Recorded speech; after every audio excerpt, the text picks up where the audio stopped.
Let's welcome in Oklahoma Senator James Lankford. Senator, great to have you back on this morning. So the Democrats want the American people to believe that you don't care about the war in Ukraine, that Republicans don't care about the war in Ukraine, and it's just not true. Republicans would like to see the southern border secured and then talk about Ukraine and maybe have both of those issues addressed in the same bill. Do I have that? Is that accurate? That is accurate. We don't want Putin to win, obviously. This is Putin with funding from China, with weapon systems from North Korea and Iran.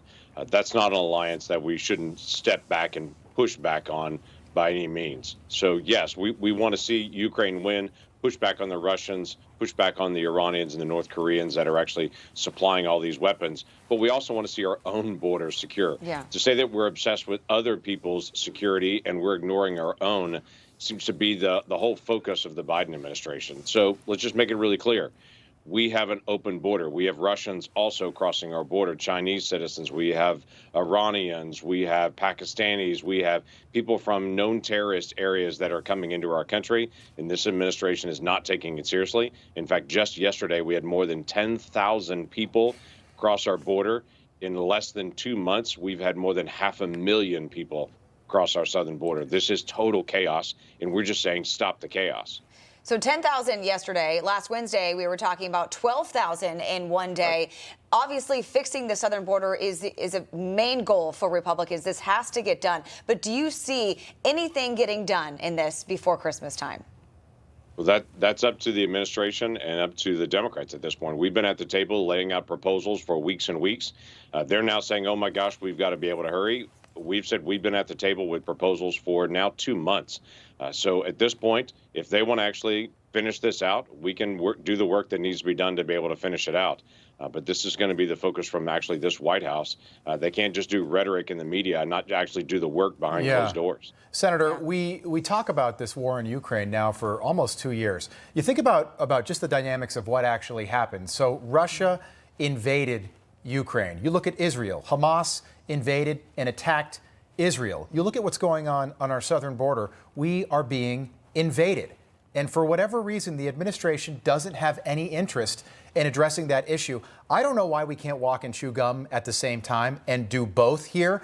I'm wondering if you think President Biden did enough to persuade skeptical Americans why we should continue to fund this war effort in Ukraine. Yeah, I would tell you there are a lot of people that don't want to see Putin win. They're just trying to be able to figure out, is Ukraine winning at this point? And they are. Ukraine has actually recovered 50% of the territory that the Russians actually took. Ukraine is now retaking control of the Black Sea. They are making progress in some key areas, though this is a very difficult war. We've had more than 300,000 Russians that have been killed in this war so far, as the Ukrainians have been pushing them back out. It's been a very bloody, very difficult war. This is what real war looks like on a land war and what actually occurs. The president's not making that case, but he's also not making the case why we should actually secure our own southern border. We need to be able to actually do national security here. And as you said, we can walk and chew gum at the same time. Yeah, Rob, asking if President Biden's message was heard. But do you think that President Zelensky's message was heard yesterday, or did whatever he had to say fall on deaf ears? No, I don't think it fell on deaf ears. I think President Zelensky, we've had several meetings with him over the past 2 years that he was able to give us progress in the war, what's actually occurring, the measures that they're taking to actually make sure that they're ending corruption in that area that has a history of corruption, the people that he has fired to be able to transition things, the oversight that they've actually added into the process. So they're doing the work to say, we hear you. We need greater oversight. We need to change the way we do governing, but we also need your help in this. And so they're making the changes that we have asked for. They're also asking for our continued help so that the Russians don't continue to slaughter them on their own soil.